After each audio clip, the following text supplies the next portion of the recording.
Welcome. You're listening to the Malcontent News Russia-Ukraine War podcast, the show that cuts through the fog of war and updates you about the ongoing conflict in Ukraine. Don't forget to like, comment, and subscribe on Apple Podcasts, Spotify, and Google Podcasts. Hello, I'm Marina Yevshan, your host of the Russia-Ukraine War Report podcast, and today is June the 27th, 2024. It has been 3,804 days since Russia started covert military operations in Crimea, 10 years and 128 days since the start of the Russia-Ukraine war, and 2 years, 4 months and 4 days since Russia expanded its war of aggression. Today's podcast looks at events that happened on Wednesday and Thursday morning. During the podcast, you will find the Russia-Ukraine war map helpful to visualize the areas discussed. A link is in the podcast description. The Russia-Ukraine War Report is compiled by our team from around the world. Today's report includes information from our direct contacts and journalists in Ukraine, the Russian Ministry of Defense, the General Staff of the Armed Forces of Ukraine morning reports, operational commands north, south and east of Ukraine, open source intelligence, Iron House team of analysts and geospatial experts, and pro-Ukrainian and pro-Russian male bloggers and social media channels with a track record of trying to be accurate. We have one mission, the truth, because the truth matters.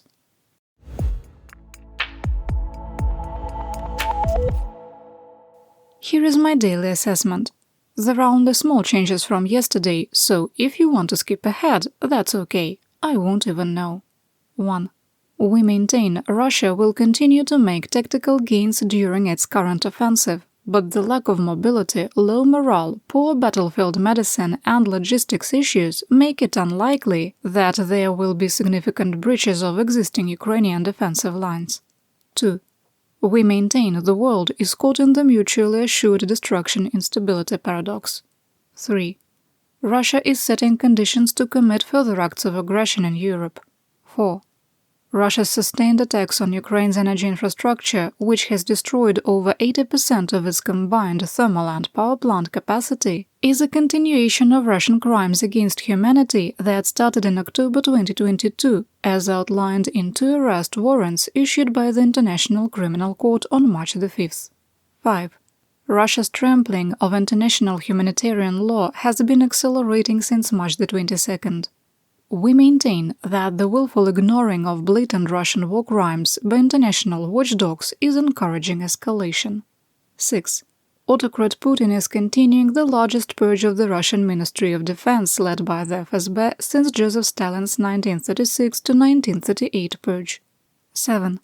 The attacks on Ukraine's energy infrastructure have incrementally increased the chance of an intentional nuclear accident at multiple nuclear facilities in Ukraine.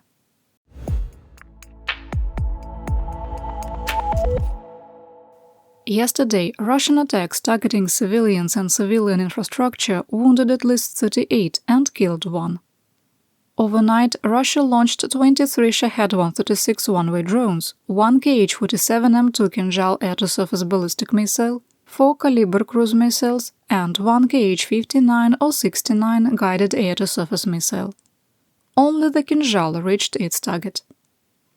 The head of the Kharkiv Oblast State Administration, Oleg Sinyogubov, reported that the VKS, that's the Russian Aerospace Forces, bombed the residential section of Dergachi, wounding 12, including 3 children aged 12 to 17, with 5 in hospital.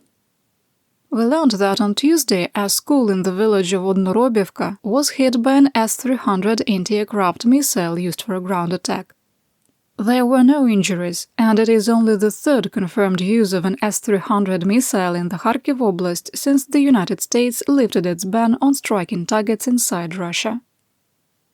In the Donetsk Oblast, a convoy of humanitarian aid volunteers near Pokrovsk came under fire by Russian forces. 5 Lithuanian nationals were injured, with 1 in critical but stable condition. Russia also shelled the village of Komar, wounding a pensioner who is in hospital. Near the line of conflict, 2 civilians were injured due to Russian shelling of New York and Pivdenne.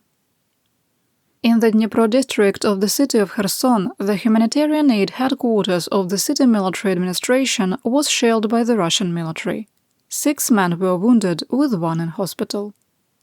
Later in the day, Russian shelling set a garage cooperative on fire. Firefighters responding to the incident were repeatedly targeted by Russian artillery, damaging a fire truck and wounding 2 emergency service workers who are in hospital.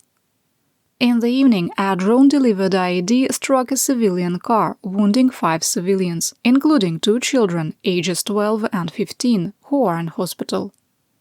Across the Kherson Oblast, Russian aggression wounded a total of 16 civilians and killed 1. The Nikopol rayon in the Dnipropetrovsk Oblast was attacked 20 times, mostly by one-way drones. An 18-year-old girl who suffered minor wounds was treated and released. In the Sumy Oblast, the border settlement of Seredina Buda was hit by 4 mortar rounds fired from Russia, wounding 1 person. The number of artillery strikes in the Sumy region remains low, with no indications that Russia is setting conditions for a larger offensive.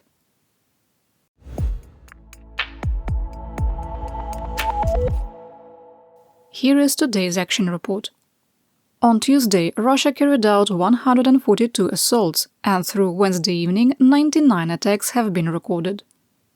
Through June the 25th, the 7-day moving average for daily assaults climbed to 150.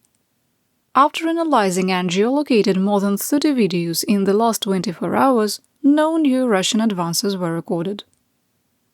Our analysts reviewed Ukraine's ammunition supply and tactics of combining artillery and drone attacks to stop Russian advances. Ukrainian artillery units, which at one point were at a 10-to-1 disadvantage against Russia, have improved the ratio to 3-to-1 due to the arrival of trainloads of ammunition from the United States, European Union and the Czech Republic-led ammunition initiative. Due to the increased range and accuracy of NATO alliance and allied barrel and tubed artillery, Ukrainian forces have re-established artillery parity on the battlefield. In October 2023, when the United States Congress gridlocked and US military aid to Ukraine was suspended, Kyiv started an initiative to build 1 million first-person view or FPV one-way drones a year. The increase was out of necessity. We assessed that while FPV drones hold certain advantages, they can't operate in poor weather, are subject to electronic warfare interference, and lack the immediacy and lethality radius of artillery, mortars and rockets. From January to March, many of Russia's larger advances were made during periods of poor weather, when Ukrainian drone operations were limited. However, we also assessed that if US assistance was re-established, addressing the ammunition shortages, and Ukraine could achieve its goal of producing more than 86,000 UAVs a month, Russian forces would be at a disadvantage. Here we are. To overcome the issue of dealing with Russian reliance on mass, Ukraine needs to force Russian troops who lack non-commissioned officers to become stuck in the cycle of observation and orientation, while never being able to decide and act. Getting stuck in that cycle is achieved by repeatedly creating new problems so that an effective decision can never be made. We've watched a growing number of videos showing Russian troops trapped in an observation and orientation cycle while advancing on Ukrainian positions. Once artillery fire has reduced mobility and freedom of movement, drones target the remaining personnel and equipment. Under-trained Russian troops are already ill-prepared to make effective decisions on the battlefield. Individual soldiers become faced with the dilemma of attempting to retreat under artillery fire, possibly being stopped by their own blocking troops, or taking cover, only to be eliminated by drone strikes. On May the 18th, the Kraken Regiment released a video showing a Russian attack that was disrupted and ended in failure in the Canal district of Chasiv Yar, using these tactics. Poor Russian tactics contributed to the defeat, but the video illustrates how artillery and drones working together stopped the Russian assault. Because Ukrainian forces did not have to engage in house-to-house fighting, personnel was preserved. In the last 7 days, Russia has carried out 1,050 discrete attacks on Ukrainian positions, 17% higher than during the Russian Avdiivka offensive in January 2024. In January, with Ukraine relying mostly on drones, Russia measured some advances in kilometers. Now, gains are sporadic and measured in meters.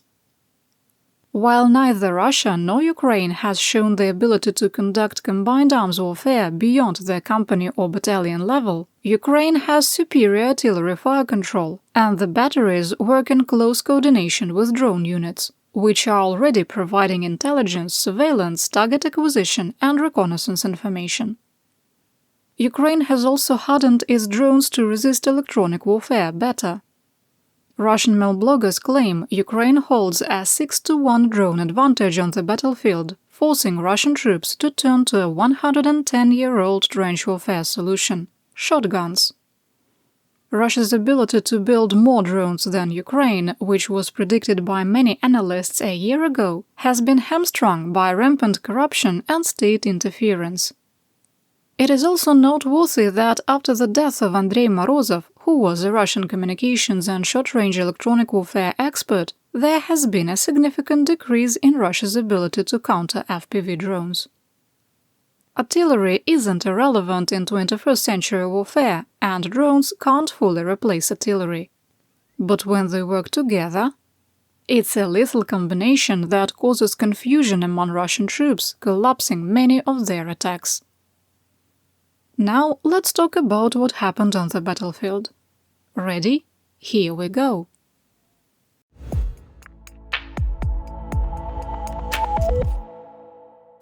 Starting in the Kharkiv Oblast, we begin in the Liptsev-Vovchansk area of operation, or AO. Fighting continued in Vovchansk. Kharkiv Oblast Governor Sinigubov said that several dozen Russian troops are still encircled at the machine aggregate plant. Quote, "The Russians are trying to break through, but are constantly suffering losses in this direction." Unquote. Ukrainian forces remained on the offensive in Hlyboka. A Russian sabotage and reconnaissance unit attempted to cross the Ukrainian border at Sotnitsky Kozachok. Border guards intercepted the squad, forcing them to retreat. In the Kupiansk AO, fighting continued near Sinkivka and east of Stepovano-Vasilivka. Further south, near Svatove, Russian forces attempted to advance on Berestove and continued their assaults east of Stelmachivka and west of occupied Serhiivka. In the Kremenna, Russian forces increased their attacks, with attempts to advance in the directions of Makiyivka, Grekivka, Nevske and Torske, ending in failure. East of Siversk, Russian forces continued their attacks east and southeast of Bilogorivka, suffered losses, and returned to their defensive positions.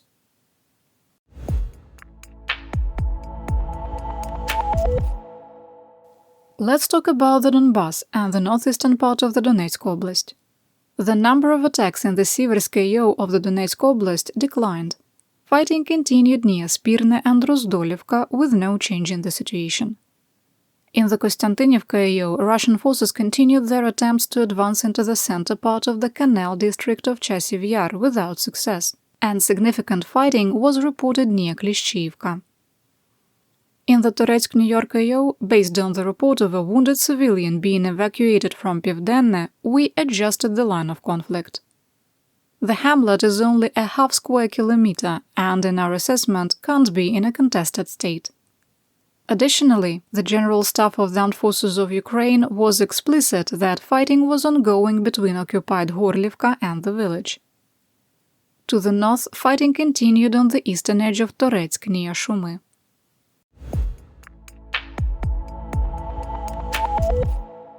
In the southwestern part of the Donetsk Oblast, the heaviest fighting continues to be in the Avdiivka AO, where Russian forces carried out at least 34 assaults with no new gains recorded. Fighting continued on the western edge of Novoalexandrivka, in the directions of Vozdvizhenka, Progress, Yevgenivka and Novoselivka Persha, and in the eastern part of Sokil. Russian mercenary mail blogger continues to report fighting on the outskirts of Karlivka and that Russian forces have crossed the reservoir without evidence. According to Ukrainian and Russian sources, fighting continued in the area of Nevelske. In the Vuhledar AO, intense positional fighting continued in Krasnogorivka, on the eastern edge of Georgiivka and in Paraskoviivka. In the Vremivka AO, Ukrainian forces repulsed another Russian assault south of Urozhaine.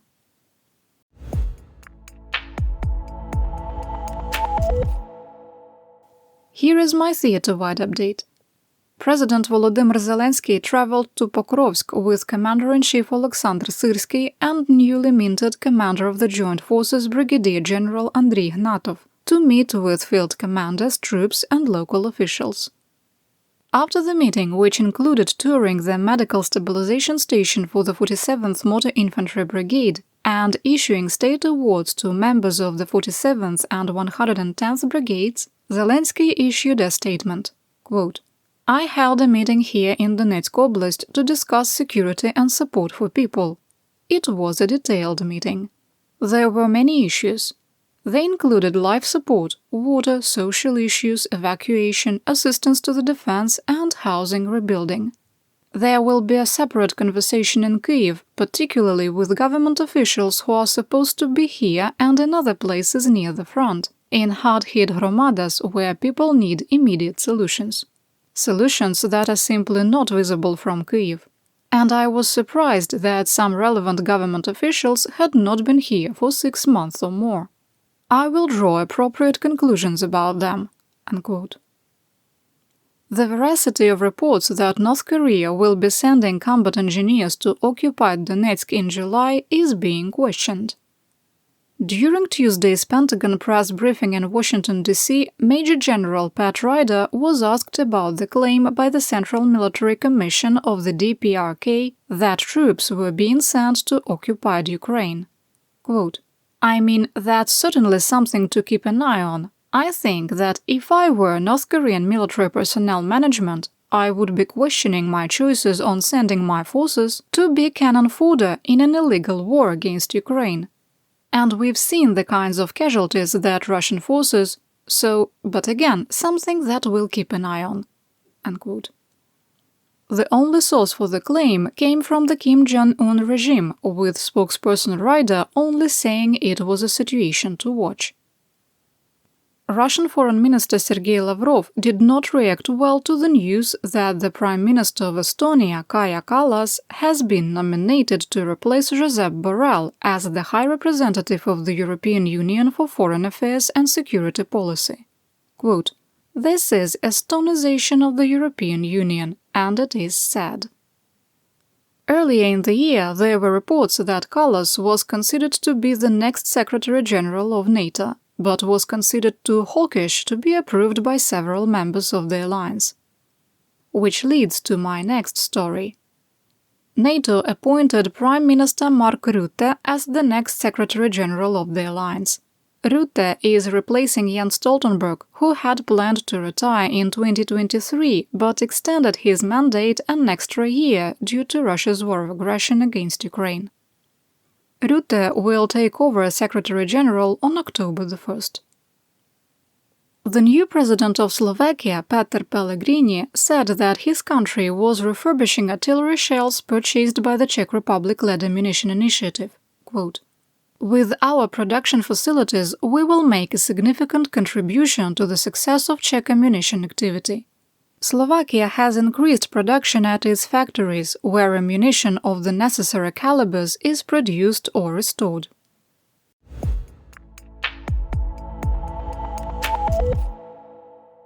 In our War Crimes and Human Rights section, I sometimes discuss and provide detailed information about human rights abuses, violence, torture, harm to children, and gender-based violence. Today's report does not contain any graphic details. Kremlin spokesperson Dmitry Peskov dismissed the legitimacy of the International Criminal Court when asked about the arrest warrants issued for former Russian Minister of Defense Sergei Shoigu and Chief of the General Staff and Commander of all Russian forces in Ukraine Valery Gerasimov. Quote, "We have already said that we do not recognize the jurisdiction of this court. We do not recognize these warrants. Moreover, we consider them absurd, just like the last 2 warrants that concerned the head of state and the children's ombudsman." Unquote.